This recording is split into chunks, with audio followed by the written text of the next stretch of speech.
Good morning, ladies and gentlemen. Today is Thanksgiving, and there is a lot to be thankful for. We all have to remember that we're here. Every day we wake up, we have a new opportunity to make things great, to read what's going on in the markets, to keep working, to spend time with our family and our friends, build our life the way we want, and take care of ourselves. So, as we settle in today for football in the U.S. and turkey or steak or whatever it's going to be, just remember that, as my aunt used to say, rest in peace, Aunt Jean, every day you wake up and they're not throwing dirt on your face is a good day. So that is a little joke about, not dying or people thinking you're dead. It's a good day. Anyway, look, so we're going to go over the basic markets right now, give you a kind of a Thanksgiving update, and talk to you about the Fibonacci price time inflection point that I'm seeing set up on my charts. First, we're going to go over some custom indexes and highlight what's actually taking place in the market.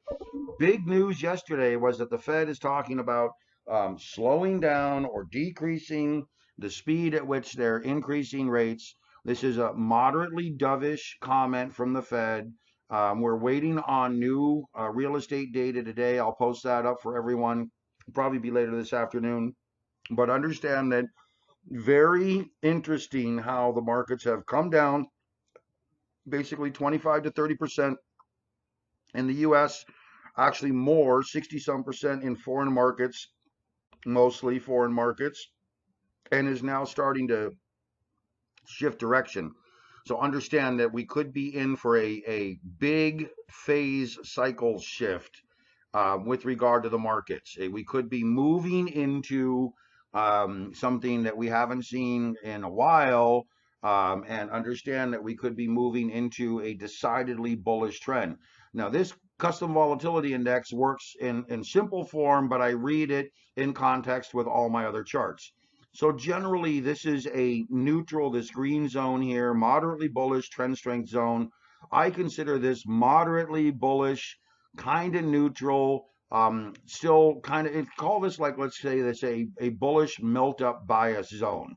As long as we're moving upward or getting white bars and we're in this zone, then generally the market's going to want to melt upward. That might be a big melt up, a little melt up, or a moderate melt up, but generally it's going to want to melt up.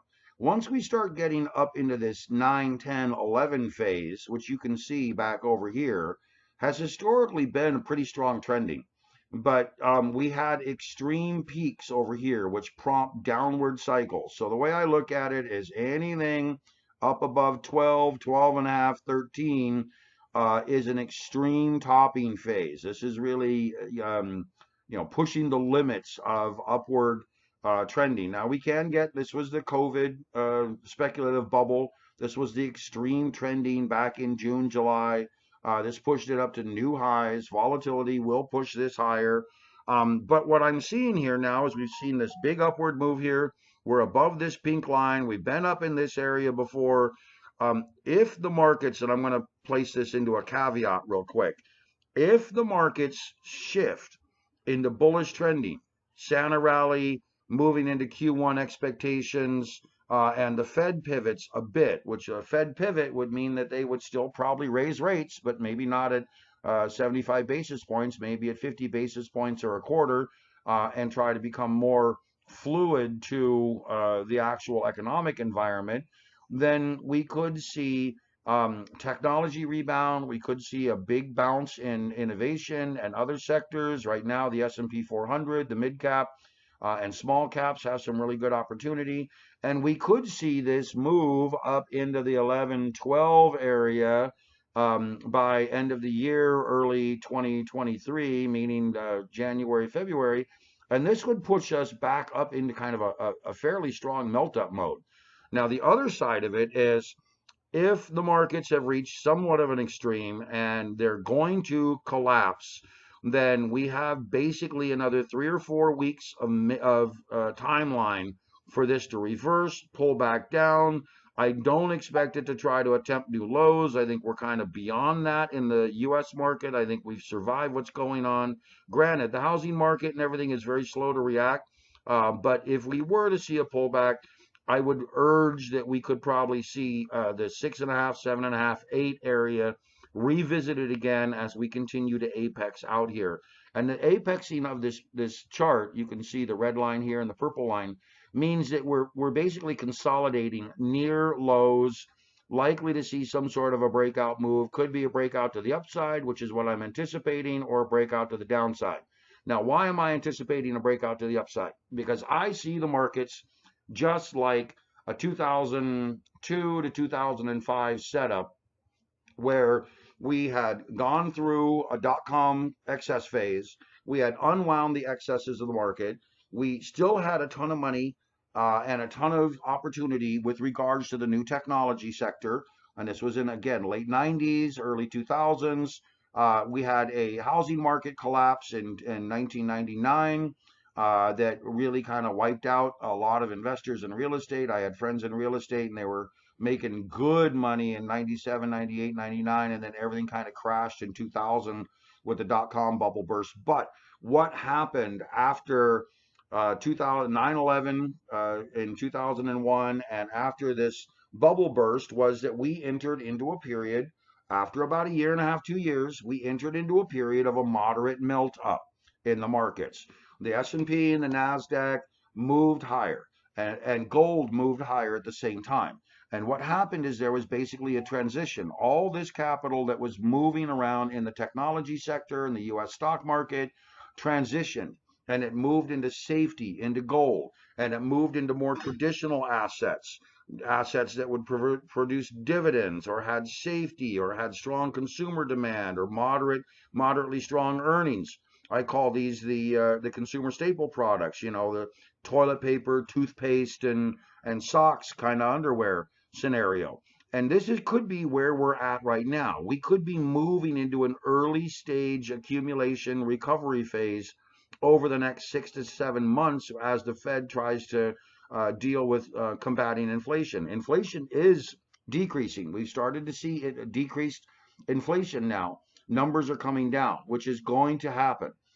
It's just going to possibly be another 6, 8, 10, 12 months before we start to see more moderate numbers, 1.5 to 2.5% CPI numbers.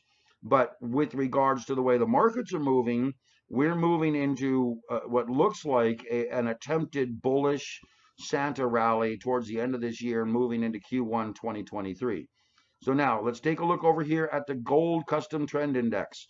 This is why I think we're kind of in the 2002 to 2005 early stage gold market. In fact, I did a video on YouTube about it.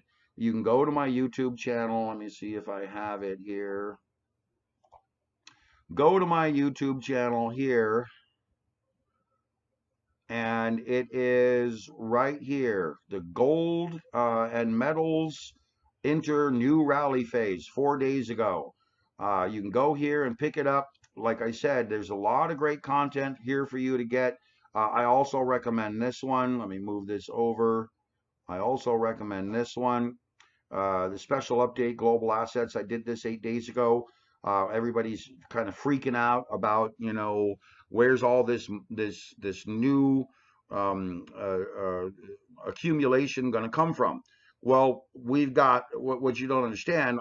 I'm older, okay? I'm getting older. I'm not going to tell you my age, but let's just say that a lot of people don't understand that the 25 to 45-year-old adults in the U.S. are in the working place. They're buying, they've accumulated, they've bought houses, they're still accumulating, and they're still contributing to their 401k, and they're normally continue to accumulate. So we've got nearly 77% of the entire 25 to 45-year-old Americans are in the workplace, actively engaging, consuming, and putting money away.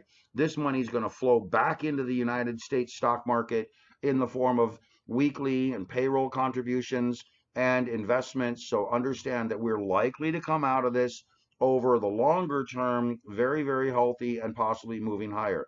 This shows you what gold and silver are likely to do because of this early phase, and this actually highlights the 2002-3 area right over here, and then what happened afterwards with gold moving up almost 1,100-1,200% after this basing bottoming. And I think we're in this phase right now starting to move higher. So we'll come back over here. look at this, you can see that gold has established new lower or higher lows through the entire process, has rallied back up and stalled. I expect gold to move back down to around 1710, 1715, maybe 1720 base back in this area before attempting to move higher.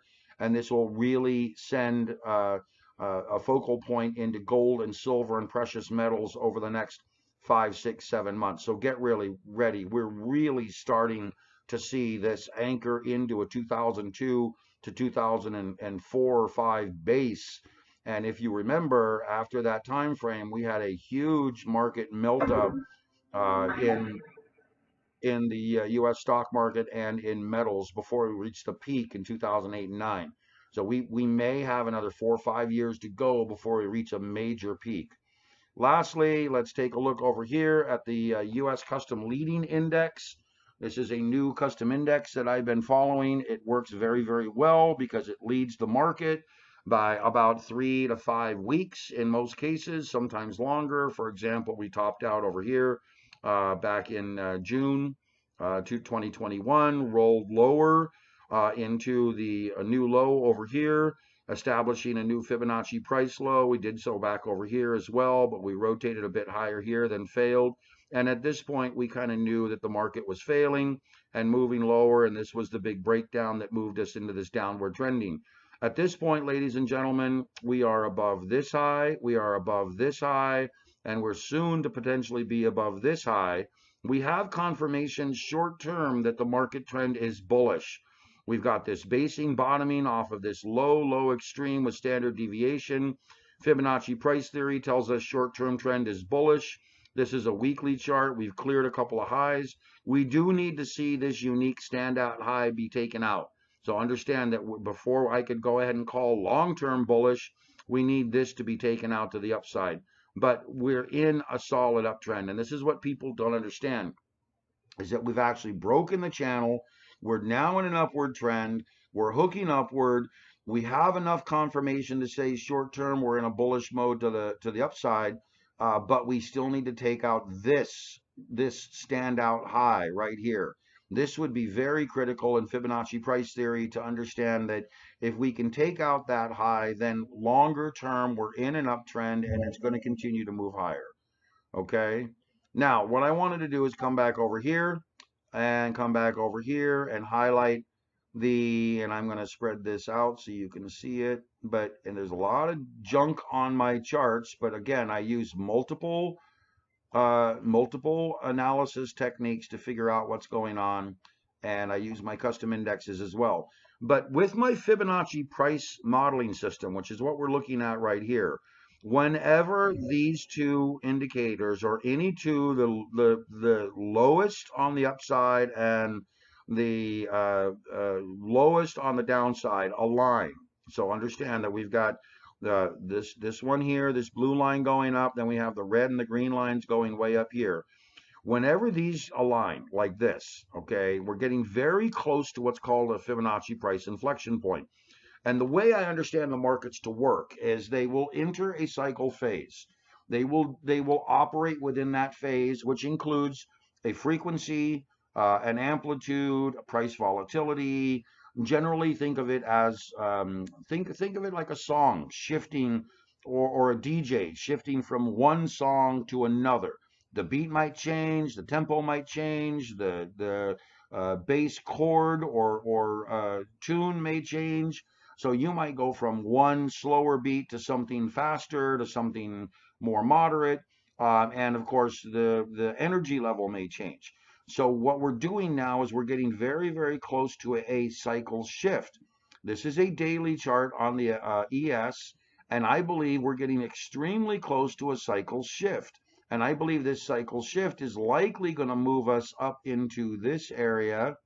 And I will just try to draw it. I believe it's going to move us up into this area, try to find some support, and then eventually break to the upside.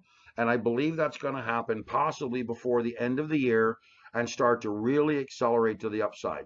Now, on the other side, let's take a look at the SPY, which has a clearer formation of the Fibonacci cycle scenario. It takes a while to load this, guys, so hold on. There we are. You can see here these blue line and cyan line anchor right at this point. They are aligning almost identically at 370. And because of that, like I said, this becomes very, very strong support right down in this area, which aligns right here. So understand that this area becomes extremely critical support. And try to make that as clear as possible.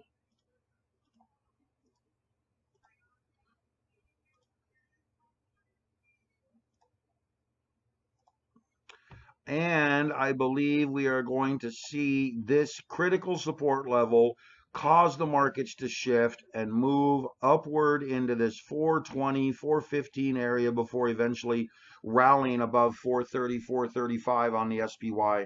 And I believe it's all happening. In fact, I'll draw a line here so we can mark it. I believe I'll draw a box actually. It's happening between here and roughly here. These are daily charts.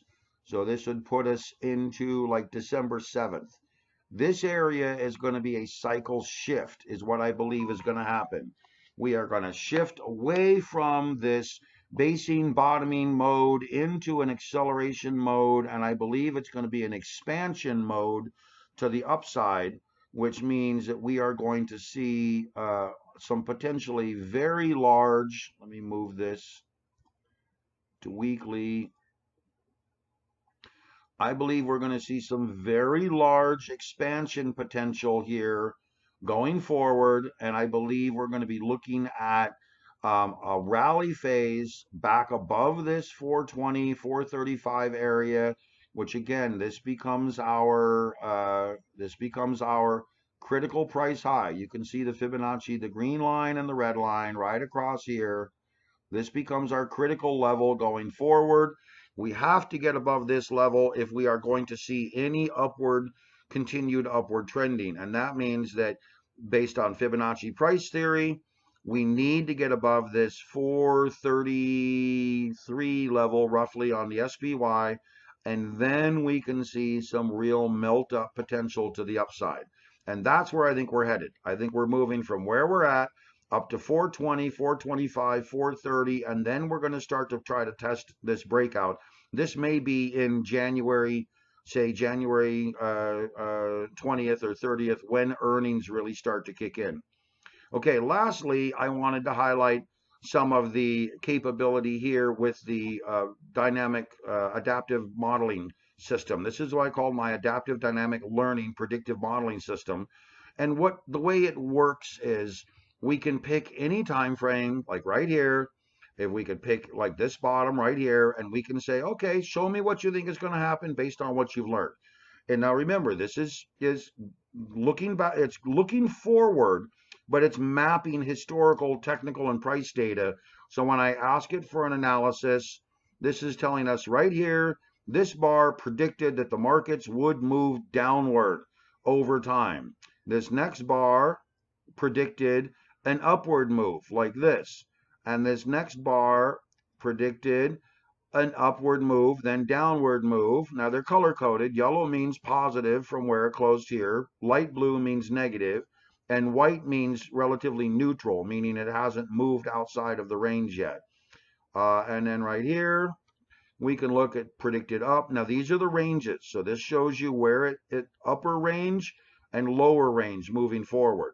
And as we move across these tops, you'll see that we have various time frames taking place. And I'm just picking a bunch of ranges so that you can see how the predictive modeling works. So back here, we knew that as we move forward week after week, back here, we expected it to move lower. Then on the next week, we had a vast change. We had this bigger upward range, which ended up coming true. But these predictive ranges down here, they also, over the long run, came true. And once we started moving into this topping formation, and we moved into this scenario here, So here I'm going to do something a little different. I'm actually going to go to here.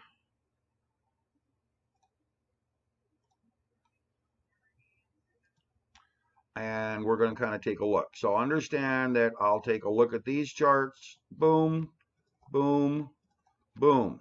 Okay.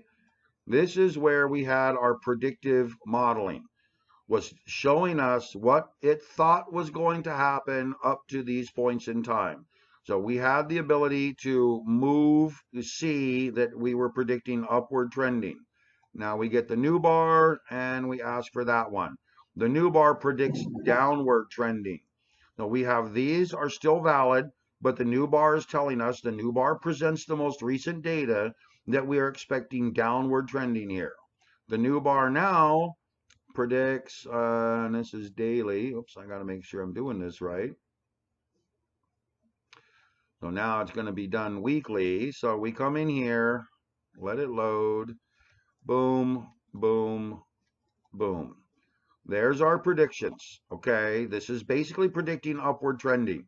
Now, the next bar, we get the end of the week, predicts more upward trending. The next bar, we predict more upward trending. The next bar, we get more upward trending. Okay, so understand that everything is predicting, showing us that we, back over here, we predicted upward trending, we're getting upward trending. Now we get to the next bar, we predict even further upward trending. These are weekly. And as we come forward, let's start taking a look here, predicting upward, then downward, then downward. So what we're seeing is the predictive modeling is addressing these new bars with the most recent scenario showing a downward trend here to 420. This was back in December of 2021. So we had these longer term structures showing us that we could still hold up here, but the actual predictive modeling was telling us that we're looking at potentially a 10 to 15% downside move in the markets, retesting these lows. So now what I'm going to do is I'm going to get out of the replay mode and show you where we're at right now. Now what I'm going to try to do is wait for it to load. There we go. And let's just take a look here at these bars, these bars, these bars, these bars. And now understand that this is where the system is. This was back in August of this year, and it's predicting downward, downward, downward, stalling around 374. That's the lowest general area here, and then moving higher. And you can see that we have these upper areas here in the 430 to 440 range, with one lower area back in here, the 406 range, which we're almost at right now. So in theory, from back in August, this is telling us that we expect to see upward movement up into the 420, 430 range, with a bare minimum range probably in the 397 to 410 area, right in this area. So now we will reload and we will check the bottom here. Bottoms and tops typically give us very good indications of where we're at. So we'll pick here, here, here. Okay, now let me explain these white lines. These white lines mean that we have some data, but at this point we have no other data. So this is drawing a white line at the close of the bar that I just highlighted. And so we'll go out to the end here, all the way to the end. So current predictive modeling is showing us that the SPY is very likely to stay sideways in a consolidated trend with the potential low level of 376, 374, and an upward level of potentially 405 to 408. Now, remember, this is what is expecting right now based on this sideways consolidation. This would indicate that overall we have the potential for a downward sloping channel across these highs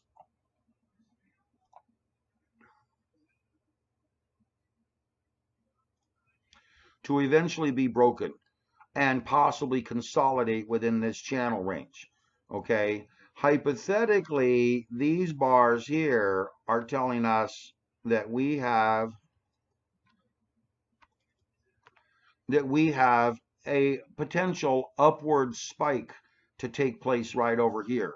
So we are in this consolidation range. Market wants to stay in this range right in here. Typically, we have a potential for a bit of a breakdown or a consolidation phase, potentially in the 380 to 404 range roughly, but we also have this upward spike channel here, which is where I draw this upward line, indicating that we have a very strong potential, in my opinion, of breaking to the upside, especially with this unique inflection point setting up in the markets, which, as I've highlighted, we've got an inflection point down here at these levels that is likely to change the way the market is trending. So now let's come over here to the ES. Okay, I'm back after a quick little phone call. Okay, now let's take a look here. This is the ES chart. You can see I've already drawn some lines. Let's do the same look. Take a look at what the last couple bars are showing us. And you can see we have this consolidated range with the attempt to move back up here into the 435 to 440, 44, 47 to 40, let's call it 4186. So this area here. Now let's take a look here at this bar, this bar, this bar, and this is what I do to get a feel for what's happening. Okay, so ideally we have a fairly consolidated range. We have you can see if you look at the lines, look at the green lines here, look at the red lines here. Basing. This entire range here had a basing modeling down in this area, extreme area. We've got a lot of consolidation back over here. And now we get into, because we have very few little dashes, these little white lines and these lines here, very few of them in this range. We're either going up to the 4,300 area to 4,400 area, which I believe is highly likely, or we're going to retrace back down here into the 3750, 3740 area before finding new support and attempting to move forward. So this gives you an idea that the predictive modeling system is saying that we have still a range of support. If I were to draw this, we have a range of support in this area potentially, and we have a range of support down in this area. So ideally, ladies and gentlemen, we have the lower range of the SPY in this area, and we have the upper range of the ES in this area, and this gives us our range. This tells us where we're at. If we see a consolidation in this area, we're likely going to move down to the 3830, 3850, 3860, 3870 area, maybe a bit lower out here at the end of January.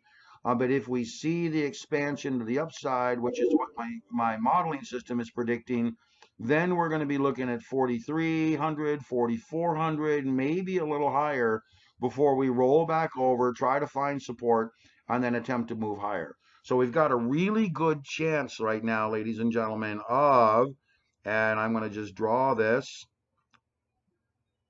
of a, I'll draw that, and percent distance, of a 8.5 to 9.5% rally in the U.S. markets between now and the end of January, based on a number of things, based on what I'm seeing on my charts, the Fibonacci price time cycle phase shift, and my predictive modeling. So here's your Thanksgiving analysis. We still have risks. We still have risk of a pullback, but I believe the bias to the upside is much stronger than to the downside, unless, and I got to caveat this, unless there's some massive disruption that takes place in between this time frame, just like we saw with the FTX collapse and cryptos, what have you. We could see something that I'm not aware of happen in the future. But I believe if everything stays relatively calm, there's no major crisis, we are going to be looking at roughly a 7.5 to 11.5% rally in the U.S. markets, which will push the the E-mini S&P up above 4,300, 4,400. It will push the SPY up above 430, possibly 440, which again will be a very strong uptrend from where we're at. We're looking at, again, a 32-point rally potentially in the SPY. And we're looking at about 8.5, maybe 9.5, 10% rally in the SPY before potentially a bit of a correction. Remember, this is how the market moves in waves, and then eventually we'll potentially move higher. And that is, ladies and gentlemen, a pretty good outline of what I see in the markets based on my analysis. Happy Thanksgiving. I tried to keep this as short as possible. Get ready. It looks like the markets are really trying to melt up, and we'll see what happens over the next couple of weeks. Talk to you later. Stay safe.